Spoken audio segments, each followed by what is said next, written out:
Welcome, everybody, to the Dialogue Out Loud podcast. I'm Joe Plicka, and this is my co-editor, Ryan Shoemaker. We are talking today about fiction from the summer issue of Dialogue, just recently released, from Gabriel González Núñez and Reed Richards. So excited to have them here with us for a few moments to talk about their work and anything and everything else. Again, this is the Dialogue Out Loud podcast. So let's get started. I'll just say I am coming here from Hauula, Hawaii. Ryan, you are there in Washington today, right? Washington State, yep. Doing the best I can with my shoddy service out here in the country.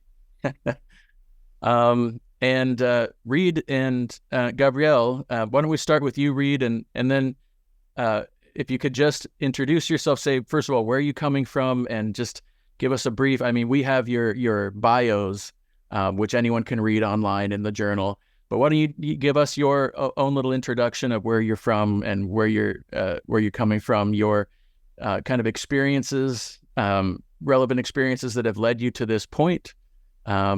And then we'll start talking about your work. So, okay. I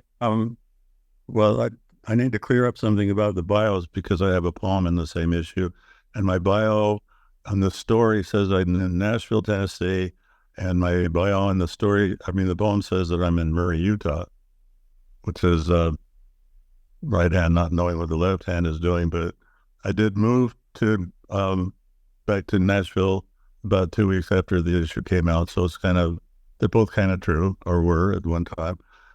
So I am from Utah. I went to BYU. I also studied at Vanderbilt, and I have taught as an adjunct at Tennessee State, and but mostly I worked at Vanderbilt in development. And I'm retired now, and I have published now it's 5 poems in Dialogue and 2 stories. Anything else? A regular contributor. Yeah, sort of. Yeah. Yeah. There's a bit in the middle where I was taking care of my parents. Oh. Very cool. Thank you. And so you said your bio on the poem says you're in Tennessee, but for the story says you're in Murray? I think it's the other way around. Oh, okay. Well, I was going to say that's fine because you wherever your poet self can be in a different place than your story self. I think that's perfectly reasonable. Not a problem. Gabriel, why don't you introduce yourself? Hi, yes. So my name is, as mentioned, Gabriel González. I'm actually right now I'm in Springfield, Missouri. But that's only been true for about a month. I was in Texas before that, but I've actually lived in different places throughout my life. So I've lived in places like Belgium and Ecuador. Of course, I'm not in the United States. I'm originally from Uruguay. I was born in Montevideo. And what I do for a living is I teach translation, interpret. I'm a college professor at the University of Texas, Rio Grande Valley. That's what I do for a living, but what I do to sort of fill my soul is write literature, fiction, poetry, and those kinds of things. So this is my first piece that's published in Dialogue. So to me, that's an amazing honor. I never would have imagined that in a million years. So I'm very excited about it. Very cool. So have you relocated to Springfield then? Is that what you're saying, or are you just temporarily there? Yes, on both counts. I've relocated for a year, and I'll be back in Texas, actually down in the Rio Grande Valley, which is Texas ends in a little tip, so right on the border by the sea. That's where I'm heading back to in a year's time. Okay, cool. Do you know, and I don't know if this is but just trying to make a connection. Do you know Pat Madden, who teaches at BYU Provo? He's an essayist. I don't know if you've ever met him. But I don't think I've met him. No. Okay. He married a woman from Uruguay and goes there frequently. So I just didn't know if. Oh, that's awesome. Well, I go there frequently, as frequently as life will allow me. But so that's awesome. Maybe we'll bump our roads will bump at some point. Yeah, I mean, it's a small world, this little world of Mormon letters, so I wouldn't be surprised. All right, well, why don't we get started? Ryan, I'm getting sick of hearing myself. I'm gonna kick it to you if you want to jump into one of these stories, if you have a question or a prompt or anything to just kind of get us talking. Okay, yeah. So let's start with a man born when he is old, Gabriel, your story, and then we'll maybe talk about that for a moment, and then we can switch over to Reed's. And Reed, certainly, if you have something to say about Gabriel's story, weigh in, and vice versa. So, a man born when he is old, just blown away by it, loved it so much, right? So Cleopas, who's a zealot, and and wants to kind of make a name for himself. I think that's what stood out to me as I read it, right? He wants to bring about this revolution, but it's kind of self-centered in a way, right? He's imagining his glory, what the other zealots will think of him, and he has this idea of, in a way, maybe weaponizing Jesus, right? Getting Jesus's followers to become an army, and then he has this incredible experience that I hope we can get into, this conversion, this change. So what I always tell my students this when I teach creative writing, right? Even if our story is set on Mars or it's set in an ancient time that we didn't live in, right? There's always an autobiographical kernel there. There's something that we're emotionally exploring. So Gabriel, I'd love to know, well, what was the kernel of this story, the background, the particulars? What inspired you? How did it come to be?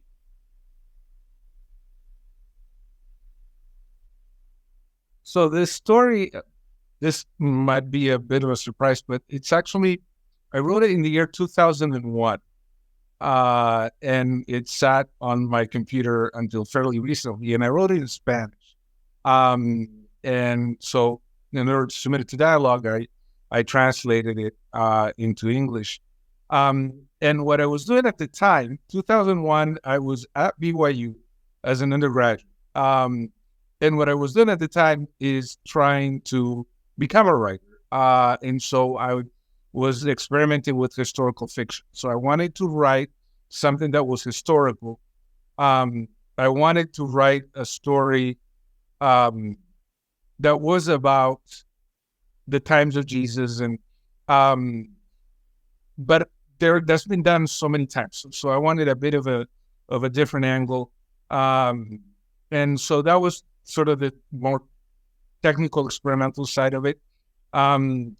The reason why I thought of taking sort of this angle to it, one of those, I didn't want it to be about Jesus himself per se, but rather what it meant for him to be where he was at the time.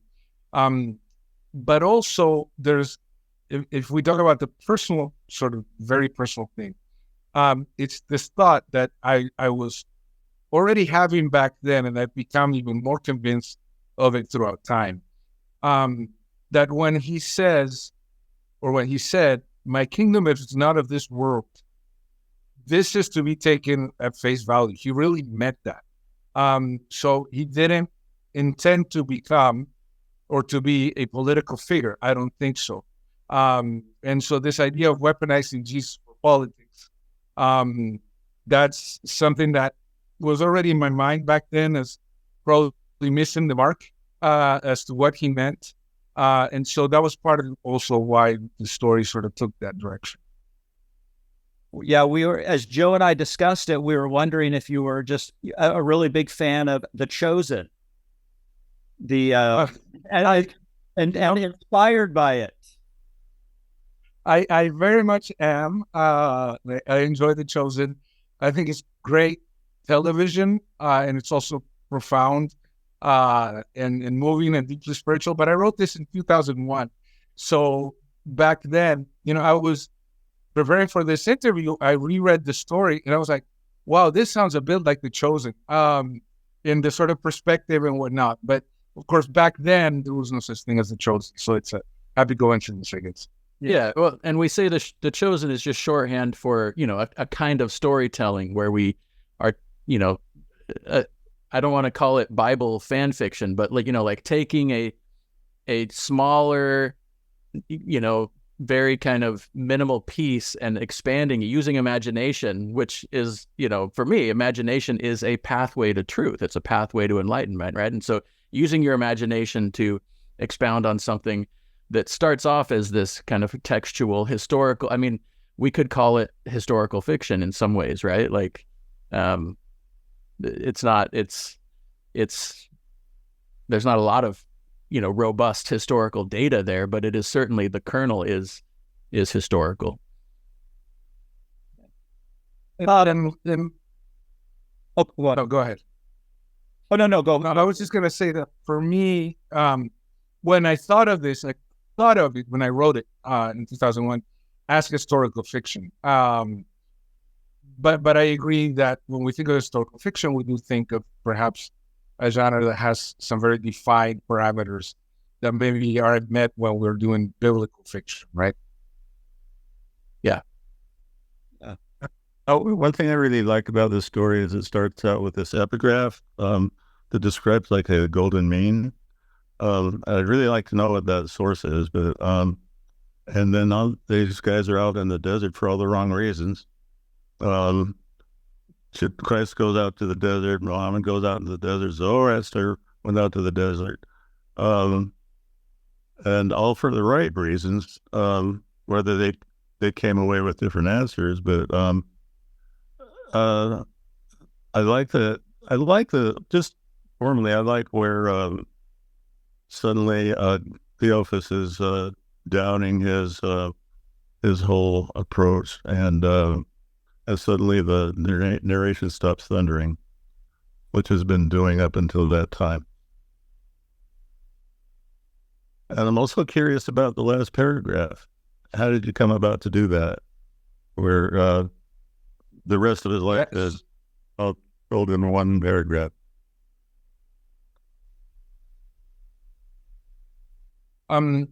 So to sort of pick up on can you hear me just fine? Okay. Yeah. So to pick up on that, the first point, the epigraph comes from a novel in Spanish, La Puerta de la Misericordia, written by an Uruguayan author, Tomás de Matos. So that's where I got the epigraph from. And I know there's really a genre of sort of novels about the life of Jesus, including things within our faith tradition, like James Goldberg has done. And then in terms of sort of the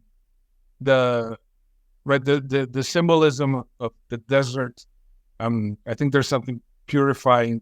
I don't want to be caught in the desert in real life, right? But I think it's a powerful narrative tool for purposes of purification and from a symbolic standpoint. And then I have to admit that the sort of the way it wraps up is inspired by writers such as Borges, whom I've read, who tend to do this, where they'll tell you sort of the crucial thing they want to tell you, and then just sort of wrap it up real quick. But to me, the trick is that when you wrap it up real quick, that has to be impactful in terms of the narrative arc, right? So it's not just a PS, but rather is like therefore. But the story really is what comes up before the concluding paragraph. Yeah, absolutely. Borges is a good comparison. I know George Saunders has done this too in his stories more recently, and Hemingway, I think, was the one who said all stories end in death, and it's kind of almost like it's like you're abiding by that, but just fast forward. Let's get to the end of the tape really quick, and we can see how this incredibly powerful moment fits in to kind of, but we do have, and I like it. I love the I like that instinct at the end to kind of give us that closure, almost a kind of fairy tale-esque ending, although certainly a crushingly sad fairy tale. But so yeah, that was I like that instinct. What do you think, Ryan? Should we address Reed's story for a moment? Yeah, Reed, let's move to your story for a moment, and kind of my question to you is the same, right? What the autobiographical kernels, what's the background, the particulars of where this story emerged from? Well, this story's an old one. Also, it started back in the 90s, actually. And it does mostly describe the actual experience. I knew these people. I knew Mr. Lind and I knew Ziner. Changed the names, but and I embellished a lot. But Mr. Lind was dying of AIDS, and Ziner was his best friend, and heaven deliver us from best friends like that. But he's it was just a process. I did spend some nights myself as one of his caregivers when someone else didn't show up. But yeah, so that's basically the kernel of it. I think I invented the funeral. And I still part of it. The end where the light comes down and shines on Ziner. Arthur Henry King, who taught at BYU, was at T.S. Eliot's funeral, and he describes how at one point the light came in through the window and landed directly on Ezra Pound, and just lit him up. And so I liked that idea, and I liked it for Ziner, who he's not the worst person in the world, but it's really hard to like most of what he did or does. Go ahead. No. Please, sorry, I didn't mean to cut you off. No, he was the kind of guy who wanted to leave nothing behind, and that was a point of pride with it. I don't understand why, but it makes him the opposite of Mr. Lind in a lot of ways. But whether he wants to or not, has left behind a lot of people who are grieving and who loved him. Yeah, there's a kind of hyper modesty about Ziner, right? Which of course turns into a kind of pride. I think it's like when I hear my dad, whenever my dad travels, he brags about how little he takes with him in his suitcase. We're like encouraging him to take, maybe a few more changes of clothes, but that is kind of what it reminded me of there. And really interesting that you shed light on the story for me right here in the way that you're explaining it, because the story is, not to its detriment, like a very spare in terms of exposition. And I haven't read any of your other work to kind of compare it to anything, but it's like a very writerly story where it's like there is a certain amount of effort required by the reader to enter into the intimacy of this relationship and these voices, even though it is kind of an omniscient narrator in a way. I had to read the story a couple times to like really nail down kind of who I thought each person was, and I love the way you explain that transference, because I hadn't even necessarily articulated it that way, but I think I sensed it intuitively. Yeah, this transference from Mr. Lind to Ziner, like the T.S. Eliot to Ezra Pound, or maybe a Joseph Smith to Brigham Young kind of transference of light, of blessings. But this idea that Ziner now, it's he's going to learn something, or he's going to be forced to kind of enter this crucible that Mr. Lind has been in, and handled so gracefully, right? I love Mr. Lind is such a lovely character, like his contradictions, kind of his honesty, right? He's by far the more compassionate and kind of spiritually minded of the two, and but he's also asking, I think from what my interpretation, he's asking Ziner to, hey, throw these pornographic tapes away from under my bed. I don't want my kids to know about it. But that doesn't, it's irrelevant to the kind of the larger picture of who he is. Yeah. It almost feels like there's a deeper question there about, what is, and I think we grapple with this, like at times in the LDS faith. I think maybe all religions do. What is righteousness? Mr. Lind, who's lived a certain type of life, it seems like a much more righteous person than Ziner. It almost seems as if Ziner has this false righteousness, this kind of superiority. And I couldn't help thinking, I think all of us at times are a Ziner. We have this elevated status, and we're there as kind of, we think of ourselves as moral superiors, but we really aren't, right? We think we're there to teach others lessons and to show our righteousness, but it's just kind of emptiness. Like, Reed, the image that I really love, that when I'm finished reading this story, and I think of it years from now, I'm going to think of that snake at the end, where, let me find it here. One thinks of a snake swallowing itself by the tail until poof, it's gone. Ziner, right, that he's in a way like consuming himself, and he'll be gone someday, but not remembered, not really valued. There seems to be almost a kind of moral, ethical emptiness there. And despite all that, right, despite how unlikable Ziner is, I love how in the end, Mr. Lind loves Ziner. And I think this is the Christian love that we're looking for in life. It's easy to love somebody like my best friend Joe, or my parents here, but it's so hard to love the Ziners in life. I love how you explore that. Well, thank you. I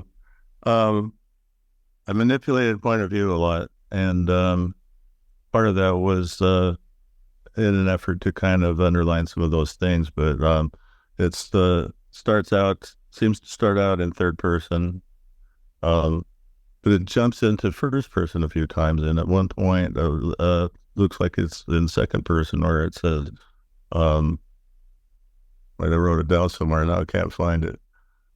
Anyway, just formally, not really having anything to do with the meaning of the story, but what his point of view, I was thinking, what is third person? Because nobody knows what third person is really, until it turns into something else. Otherwise, we just assume there was someone talking or writing, and we don't know who that is. There's a narrator, yeah, until he reveals himself, or the person managing the narrator reveals him. But that's just on the formal side of things. But it does have a lot to do with how Ziner is perceived and how he is presented, and also how we feel about Mr. Lind in the hospital. I did read him those scriptures in there, and I wondered, is he going to think that I'm judging him if I start out with Psalm 90, teach us to number our days, that we may apply them unto wisdom? But he loved it. So You never know. Yeah. I was going to say the point of view I was noticing that and it was slightly jarring, but in a productive way, right? And it's the kind of thing like if my student told me like I'm going to write a story in which I skip around from third to first to second person, I'd say no, don't do that. You're not ready for that. Don't try it out. But you managed it quite beautifully. Those little moments of almost kind of like, jolting, a little zing of second person where you get the you and kind of that little disorientation of like, wait, who's speaking and who's being spoken to here? It was, I thought, appropriate for this story and kind of lent an air of mystery and kind of engagement to it. So, I think it was a formal experiment that landed on the right side. I also used it to express my exasperation with Ziner. Yeah, right. Because the reader can feel it as well.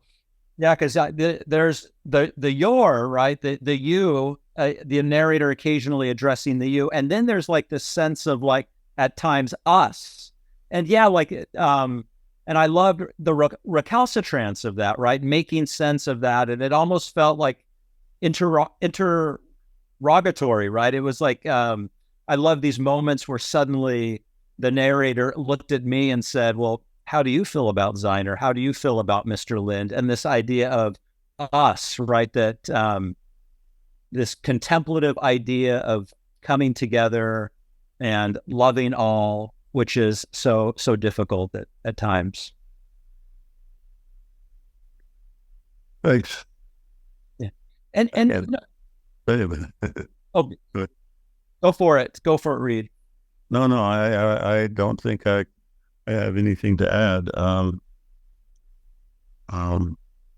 It was an experience that I cherish, and I guess this is my way of sharing it. Turning it into. I was trying to think of some, some of the overlap of the story, because I'm sure, it would be interesting to have Jen Quist here, right, and to get some of her thoughts on the pairing of these two stories, and maybe we can talk about this for a moment, because it seems like in Cleopas and in Ziner, we have individuals, at least initially, who have very extreme kinds of thought. Maybe they're more self-oriented than others. I'd love to talk about at some point, like the Ziner change in the end, but what about like, Cleopas? Like, Gabriel, how do you see his arc throughout the story, who he is in the beginning and what he becomes in the end? Yeah, so he when he starts, he's very much what nowadays we'd call a nationalist, right? And he has this sort of holier than thou attitude, and his what we would call xenophobic. He hates the Romans, and he's very sure of himself. I mean, he's got this thing figured out. Even if other zealots don't necessarily agree with him, so he's even extreme for the zealots. And then he changes, right? And in this particular case, of course, he's converted through Jesus himself. And part of the thing is that he hadn't been exposed to that before. So his arc is, in a way, yes, it's about him becoming, like, literally being born of God. That's what the desert is. It's a new womb, right? So literally being born again. But that happens because he's listened to the message, and he's opened his heart. So to me, he'd never heard this. Like, every time he talks about Jesus, it's through hearsay, right? He heard this said about him, he heard that said about him, and that gets him going in all the directions where he wants Jesus to go. But then when he's exposed to the message, that helps him be born again. So it is a sort of, or I mean, it literally is a born again story, right? And so it was important to me that at the end of the story, he is diametrically different from who he was at first. And he's at the end of the story, he's in Rome, he's preaching, and he's someone very different, right? He's got a family, and so it's a lifelong arc, I guess. But the key is that moment of being born again. And I really love, Gabriel, too, that this conversion happens, and there's never, and it just adds another layer of complexity, I think, as a writer. I don't think you were avoiding it. I think it's kind of like a wonderful thing that he is converted not by, like, there's no interaction, there's no conversation between Cleopas and Jesus, right? We don't have that kind of intense encounter where it's like, I can't help but feel the power of this, like the fact that he's on the outskirts, on the margins, he doesn't want to make eye contact, he's just listening in, and yet there's something in those words that's kind of both the emotional power, but also the intellectual power of those words that just resonates and begins to work inside of him. And, we've got lots of examples in scriptures of these moments of being born again, and it's not a pretty process. It's a destructive process, right? Like Alma the Younger falls down and is passed out for 3 days, and people are fainting all over the place in the Book of Mormon, and going through anguish and, dark nights of the soul. And so that, in that scene where he's in the desert, and, even all the language is kind of leading us in this direction of kind of this, it even talks about, this idea of crawling up into kind of the fetal position and the rain pounding, right? This kind of cold entrance, because the entrance into the world for a newborn is a cold one. You go from a place of warmth, a place of assurance, to a place of kind of cold barrenness. And yet that is the birth that he needs. And so I thought you handled that beautifully. That paragraph, it is certainly the heart of the story, the crux of the story. Did you feel it when you were writing that paragraph? Was it I'm leading the witness here. Was it a powerful experience for you to write that moment? Yeah. And I did understand that was sort of the essence. And the challenge for me was, how do you write conversion? And for some people, conversion is a slow process. The Bednar talks about, sometimes revelation is you turn on the light. Sometimes it's sort of daylight, right? Slowly coming in. But for him, it needed to be very radical and very powerful and very strong, because that's who he was before, right? So that had to mirror that as well.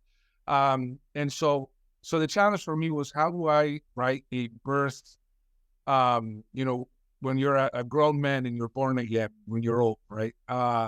And so it had to be a painful process. And I tried to make it very symbolic, a lot of the language being symbolic and sort of echoing different things that we find in the scriptures. And it is, yes, I think that part of what I was trying to convey is that if we really want to become disciples, and at this point he realizes that he needs to, there's some pain in that process. And of course, for narrative purposes, this was crammed into a really short and tight space. But yeah, there's some pain in the process, and I was hoping to convey all of those things in that desert scene. Absolutely, I think you succeeded quite well. Yeah, Joe, it's one of my favorite paragraphs there on 146, and and I think so difficult to do, right? I think conversion stories are difficult. I mean, you've written something historical and a conversion story where there has to be like a 180. I mean, this is difficult to do, but I love, he doubted for the first time his life's purpose. And I think that's where the pain comes from. He suddenly has no foundation, because really, I think Cleopas has built his foundation on himself, right? His self-glory, that he's going to impress the other zealots, that he's going to be the one to kind of liberate the temple. And I love, right, on that, at the end of that paragraph, right, where, he's so for much of the story, he's been looking in at himself. But then at the end, right, when he experiences this change, Cleopas dared look up, right? He's finally looking beyond himself. He felt a profound sense of peace when he saw the morning's first light. So, I want to get, Gabriel, I have one more question for you. And it's, I think it's a big question. And it's a question, I've been thinking about. So you started writing the story in 2001, which, if I can remember, seemed kind of a time of political extremism, or maybe it's just always a moment of political extremism. And I think now feels like a moment of political extremism as a nation. But I think at times, within the Church of Jesus Christ of Latter-day Saints, there's a kind of extremist mindset that, maybe doesn't embrace Christ-like love. So I'm just wondering, and once again, it's a big question, like, in a way, were you exploring extremism in our nation, in our church? Was that at all on your mind as you were writing this story? Yeah, very much so. And it's eerie to me and sort of discouraging that feels very present today when I wrote this in 2001. And so that was part of what I was exploring, this idea that because he's a zealot, that means that to him it's the Jewish nation, but that's also the religion, right? So he mentions Jehovah by name. So it's he's very much religiously motivated, but in him the religious and the political are the same. And that's where, even back in 2001, I was thinking this is no place to go for a disciple of Christ. And that's what I was exploring. That was my initial comment when he says, "My kingdom is not of this world." His kingdom is not aligned with any nation or political party or philosophy and so as disciples, and that can be very painful, we have to give up some things that sometimes we may feel very strongly about politically, because we are, in political societies. And so we may have to give up some things in our worldview if we're really going to be followers of Christ. So that's what I was exploring as well. Well said. I know a couple of people who are politically foaming at the mouth right now, and I need to pass your story along to them. Thank you. It's a good reminder. I was going to say, I think probably we should start wrapping it up more or less. And I thought maybe we could do one last question, and then, we can leave with any other thoughts that y'all would like to share with dialogue readers, with us, with each other. But I'll just a question. This is a drum that I think I beat, and it may, if the question doesn't resonate with you, fine. No need to try to elaborate on anything. But this is a moment where we tell our culture, our society. We stories are always kind of the lifeblood of culture and kind of human connections, and we tell stories in lots of different ways. And of course, these days, stories on television, stories on film, stories on YouTube, TikTok, whatever. And here we are, almost kind of, talking about this ancient art form, right? The written word, like the piece of literary fiction. And I was wondering if either of you or both of you wanted to speak to the value. Obviously, there's a value in it for you personally, or that you perceive on a cultural level. What is the value of literary fiction in this moment, right? When there are so many, in some ways, more powerful or at least more popular, broad ways to tell stories and to reach people. What is the value of literary fiction, of writing fiction? What is it? Was it worth? What does it do for you? And maybe we could kind of go from there. Reed, would you like to start? Well, I don't know. I think that in order for literature to be persuasive, people have to be persuaded to read it. And as a friend of mine said, I was talking with a friend about what are the parameters, what are the limits for a Mormon writer, and because sometimes I write stuff that I wouldn't send to dialogue, and Try us. what the important. Try. I was going to say, try us. We'll look at it. All right. But yeah, one thing she reminded me is that, and it's kind of sad, I guess, I don't know, that not that many people are paying attention. And it's kind of liberating to think in a way, but also disappointing. I really don't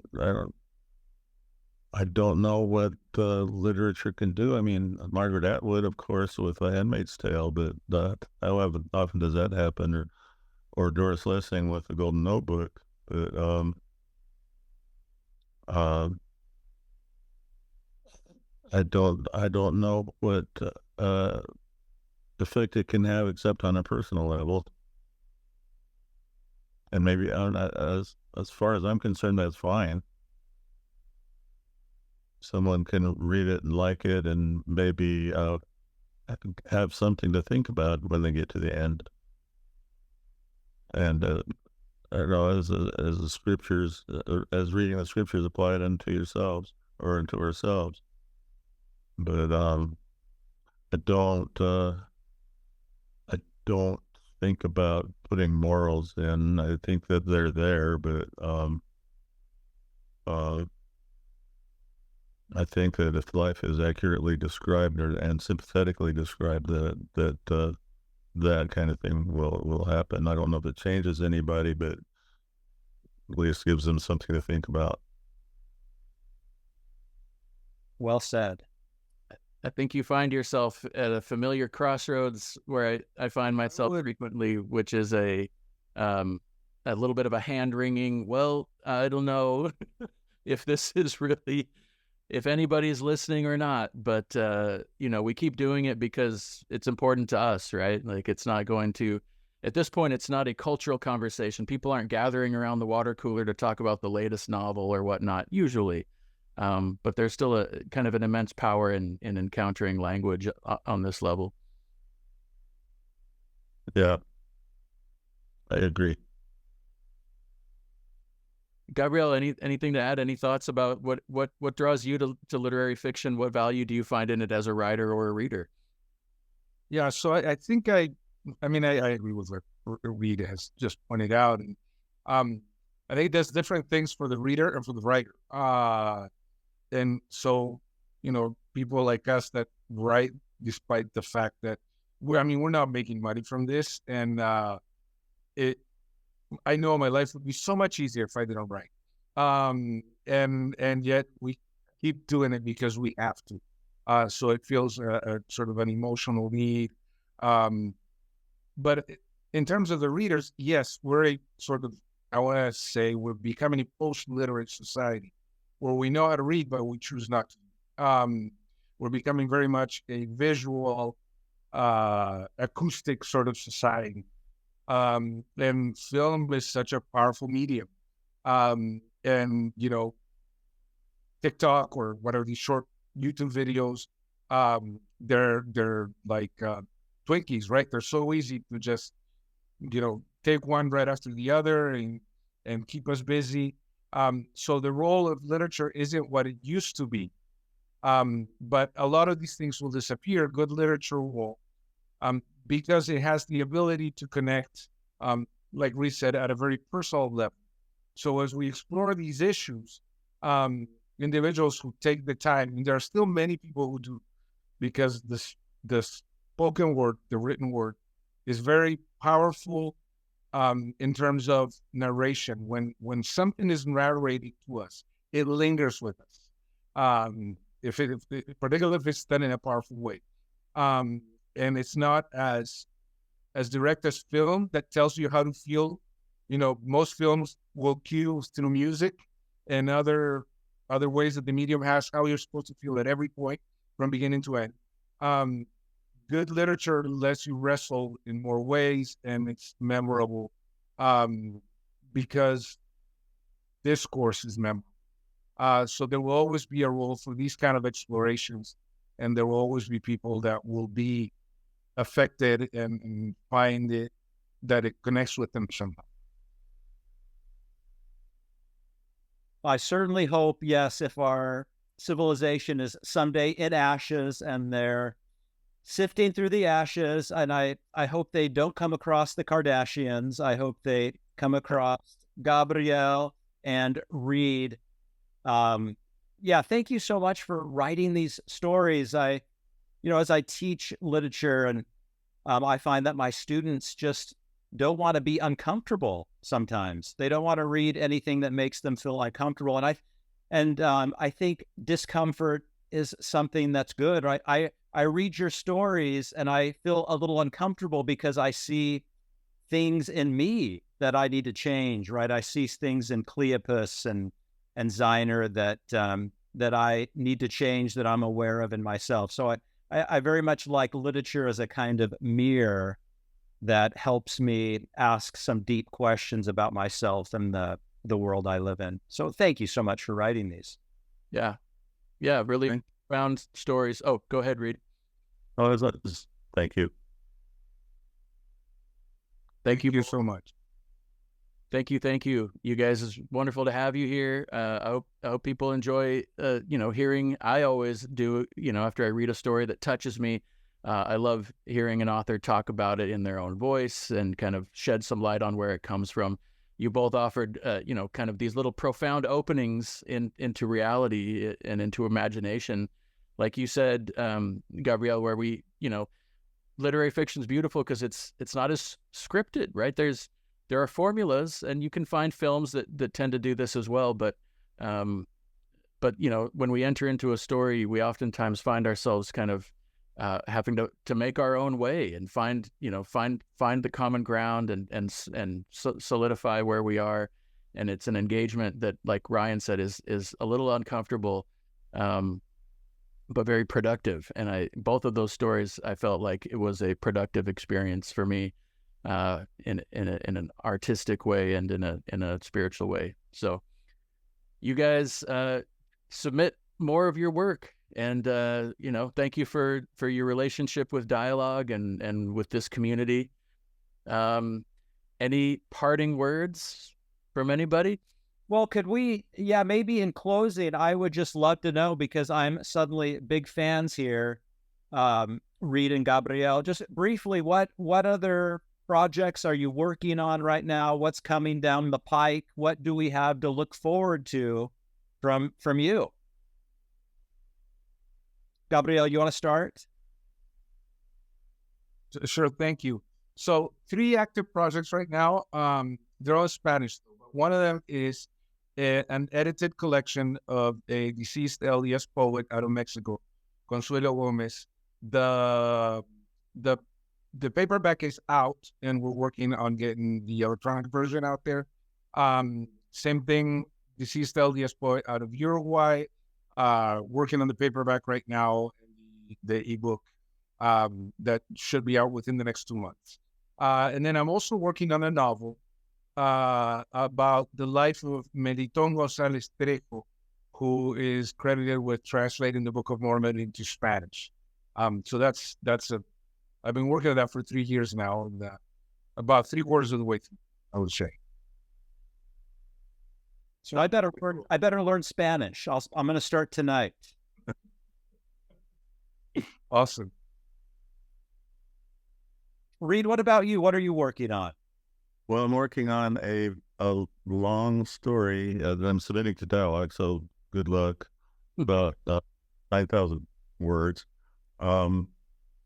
Probably it could be shortened, but I'll let you decide if you like it. But also a long essay, which also I'm thinking to go to Dialogue, and just going through loose papers that have accrued over the years and looking for scraps that I can turn into poems. And that's about it. That sounds fun. Yeah. Well, thank you. We'll look forward to all of that. And hope to talk to you again someday, maybe cross paths someday. Like I said, it is a kind of a small world out there. And thank you again. This has been the Dialogue Out Loud podcast, speaking with Reed Richards and Gabriel González, authors of two pieces of fiction in this summer issue of Dialogue. Go check them out. Just as a little encouragement for anybody who says, I don't have that much time. They're both fairly short stories. I mean, like, as far as short stories go, they're short, very manageable. So go enjoy them, put it next to your pillow. So, been a pleasure. Thank you both. Thank you, Ryan. Thank you, Jared. Thank you.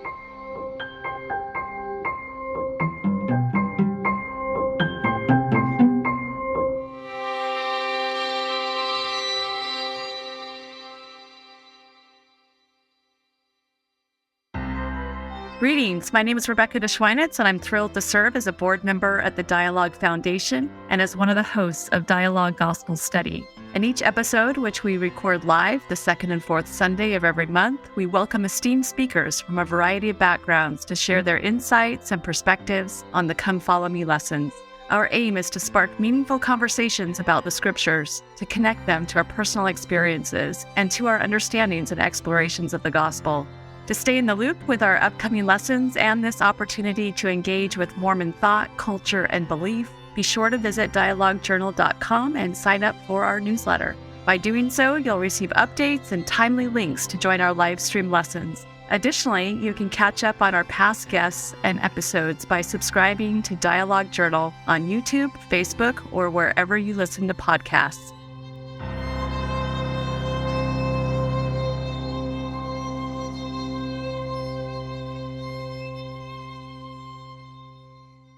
Dialogue Podcast Network.